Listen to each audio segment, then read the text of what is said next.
On commence par celle que tu croises chaque jour et on termine par celle qui reprogramme ton cerveau pour toujours. 1. La nicotine. En quelques secondes seulement, tu allumes une cigarette, tu tires sur une vape et en moins de 10 secondes, la nicotine est déjà dans ton cerveau. Pas dans quelques minutes, en quelques secondes. Elle déclenche une libération massive de dopamine, le même neurotransmetteur que ton cerveau libère quand tu accomplis quelque chose, quand tu tombes amoureux, quand tu gagnes. Sauf que là, tu n'as rien fait. Tu as juste inhalé. Le résultat est immédiat. Une sensation de calme profond, de clarté totale, de contrôle. Le stress fond comme neige au soleil. Tes pensées s'organisent. Pendant quelques minutes, ton cerveau tourne parfaitement. Mais la nicotine brûle vite. En 20 à 30 minutes, la dopamine retombe brutalement. Et avec elle, le calme disparaît, remplacé par de la tension, de l'agitation, une irritabilité sourde qui te ronge. Alors tu reprends une autre cigarette. Et le cycle recommence. Voilà le piège. La nicotine ne te détend pas vraiment. Elle soulage juste le manque que la dernière cigarette a créé. Ton cerveau apprend progressivement que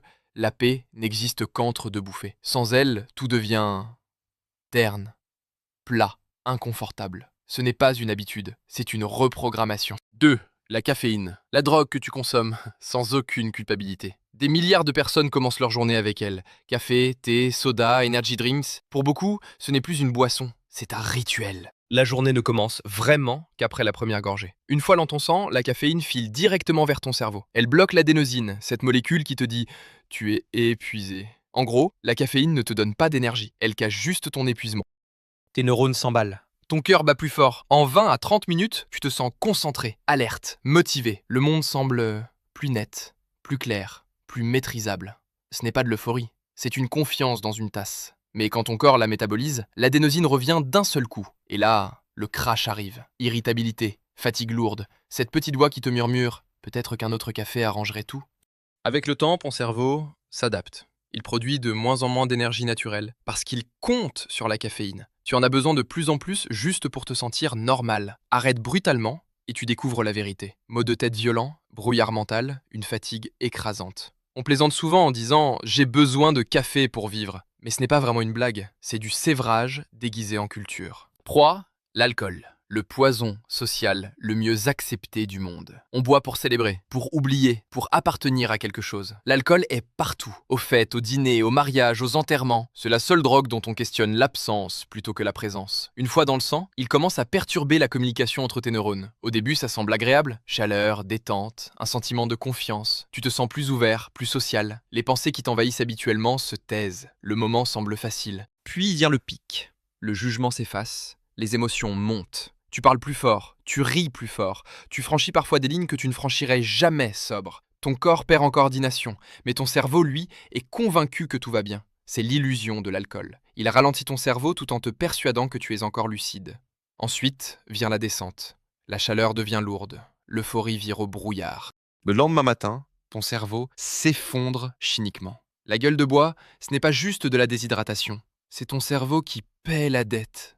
À long terme, plus tu bois souvent, plus ton cerveau a besoin d'alcool pour se détendre. Tu ne bois plus pour le plaisir, tu bois pour te sentir normal. Et pendant ce temps, il ronge ton foie, ton cœur et tout ce qui te permet de te contrôler. 4. Le cannabis. La drogue qu'on dit inoffensive. Fumer, vaper, manger. Le cannabis est souvent présenté comme naturel, doux, sans danger. Et comparé à d'autres substances, il l'est en surface. Mais ce qui se passe dans ton cerveau est loin d'être anodin. Le THC, son principe actif, se lie au récepteur de ton système endocannabinoïde, le réseau qui régule ton humeur, ta mémoire et ta perception. Quand il s'active, le temps ralentit. Tes sens s'aiguisent. Tout semble légèrement plus drôle, plus chaud, plus doux. Au pic, la créativité peut exploser ou la paranoïa peut s'installer. Tout dépend de la dose, du contexte, de ton état d'esprit. La musique sonne plus profondément. Les idées semblent profondes. C'est une distorsion de la réalité qui peut être à la fois apaisante et déstabilisante. Puis vient la descente. La pensée ralentit, la fatigue s'installe. Pour certains, c'est doux. Pour d'autres, c'est un brouillard qui persiste jusqu'au lendemain. Le vrai danger du cannabis n'est pas spectaculaire. Il est silencieux. Une consommation régulière peut éroder ta motivation, perturber ta mémoire à court terme et progressivement reconfigurer la façon dont ton cerveau récompense la détente. Tu n'en as peut-être pas besoin pour fonctionner, mais ton cerveau commence à penser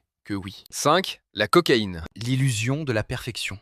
En poudre blanche, la cocaïne atteint le cerveau en quelques secondes et inonde le circuit de la récompense avec une quantité massive de dopamine, en bloquant sa réabsorption. Ton cerveau est soudainement noyé dans des signaux de plaisir. L'effet est immédiat. Euphorie, énergie, confiance absolue. Ton cœur s'emballe, tes pupilles se dilatent et ton cerveau se sent électrique. Chaque pensée semble brillante, chaque geste semble parfait. Tu te sens intouchable. Mais le système de récompense brûle son carburant à toute vitesse. Le high est intense et court. En quelques dizaines de minutes, la dopamine s'effondre. L'anxiété monte, l'humeur chute, l'épuisement frappe. Et tu n'as qu'une seule envie, recommencer. La cocaïne est l'une des drogues les plus addictives psychologiquement. Le cerveau l'associe rapidement au plaisir, à la motivation, au contrôle. Mais c'est une illusion. Chaque prise te recable pour en avoir besoin d'une autre. À terme, elle endommage le cœur, contracte les vaisseaux sanguins et reprogramme si profondément ta chimie cérébrale que la joie sans elle devient presque inaccessible. 6. L'ecstasy, la drogue de l'amour et de l'effondrement.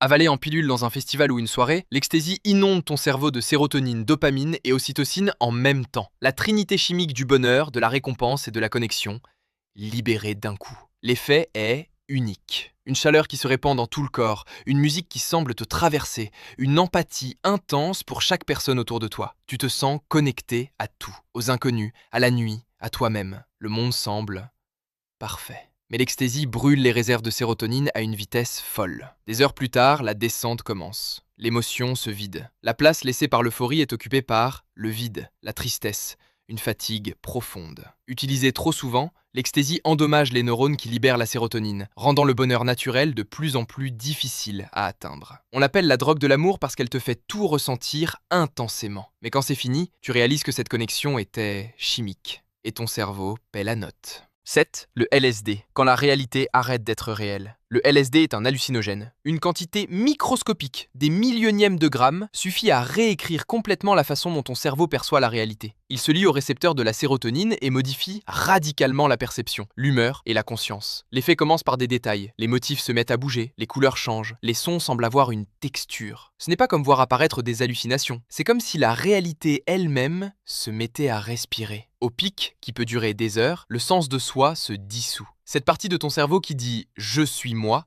s'efface. Tu peux te sentir connecté à l'univers, en extase, terrorisé, ou les deux en même temps. Les frontières entre les pensées et les sensations disparaissent. La descente est lente, comme un retour d'orbite. Certains décrivent l'expérience comme un reset, d'autres comme un recablage. Le LSD n'est pas physiquement addictif, mais il est imprévisible. La même dose peut être une révélation ou un cauchemar selon ton état d'esprit. Et il peut laisser des traces, des flashbacks, de l'anxiété, longtemps après que le voyage soit terminé. 8. La kétamine. Sortir de son propre corps. Développée à l'origine comme anesthésique chirurgicale, la kétamine est aujourd'hui utilisée médicalement pour traiter les dépressions résistantes. Récréativement, elle est injectée pour ses effets dissociatifs. Elle bloque le glutamate, un neurotransmetteur essentiel au traitement sensoriel et à la conscience. En quelques minutes, le monde commence à sembler distant, étouffé, presque onirique. Au pic, la perception se détache complètement. Tu peux avoir l'impression de flotter au-dessus de ton corps, d'observer ta vie de l'extérieur. Les utilisateurs appellent ça le K-Hall. Pendant la descente, la conscience revient progressivement, mais le monde reste flou, comme si tes pensées se déplaçaient sous l'eau. La kétamine ne crée pas de dépendance classique, mais la tolérance s'installe vite. Un usage intensif peut provoquer des troubles de mémoire, des dommages à la vessie et une anesthésie émotionnelle. Elle sépare le corps de l'esprit, et parfois, ils ne se retrouvent jamais tout à fait. 9. Les opioïdes, la chaleur qui détruit tout. Morphine, oxycodone, héroïne, fentanyl. Les opioïdes viennent du pavot ou sont synthétisés en laboratoire. Ils se fixent sur les récepteurs opioïdes du cerveau, bloquent la douleur et déclenchent une euphorie profonde. La sensation initiale est incomparable. Chaleur, confort, sécurité absolue. Pas un high énergique, plutôt comme sombrer dans la couverture la plus douce du monde. La douleur disparaît, le stress s'évapore, le corps fond. Au pic, tout ralentit. La respiration devient superficielle. Les pensées dérivent. C'est le plaisir, dangereusement proche de l'inconscience. Puis vient la descente, et elle est brutale. Anxiété, douleur musculaire, nausée, sueur, insomnie. Chaque nerf de ton corps réclame la substance. Ce n'est pas un désir, c'est une souffrance physique réelle. Les opioïdes sont parmi les substances les plus addictives connues. Ils reprogramment le système de survie de ton cerveau pour lui faire croire que la drogue est aussi essentielle que l'air. 10. La méthamphétamine. Brûler son avenir pour vivre l'instant. La méthamphétamine inonde le cerveau de dopamine et d'adrénaline simultanément. L'effet est immédiat et violent, comme un éclair. L'énergie explose. Le cœur s'emballe, l'esprit s'aiguise et tous les sens sont poussés à leur maximum. Tu te sens éveillé, invincible, capable de tout. Les pensées vont plus vite que les mots, le sommeil semble inutile. Au pic, la confiance devient euphorie. La motivation devient obsession. Tu pourrais ranger toute ta maison, parler pendant des heures ou poursuivre un projet comme si c'était une mission divine. Mais ton cerveau est en train de brûler toute sa réserve de dopamine en une seule fois. Puis la descente frappe. Et elle est sévère. L'énergie s'évanouit. Le cerveau plonge dans l'épuisement, la dépression, la paranoïa. Un crash chimique qui peut durer des jours. La méthamphétamine est extrêmement addictive. Chaque high reconfigure le cerveau pour qu'il réclame cette sensation, tout en détruisant le système qui crée le plaisir naturellement. Perte de poids sévère, insomnie, hallucinations, perte de mémoire. La meth te donne une énergie qui semble infinie, jusqu'à ce que tu réalises qu'elle était empruntée à ton futur.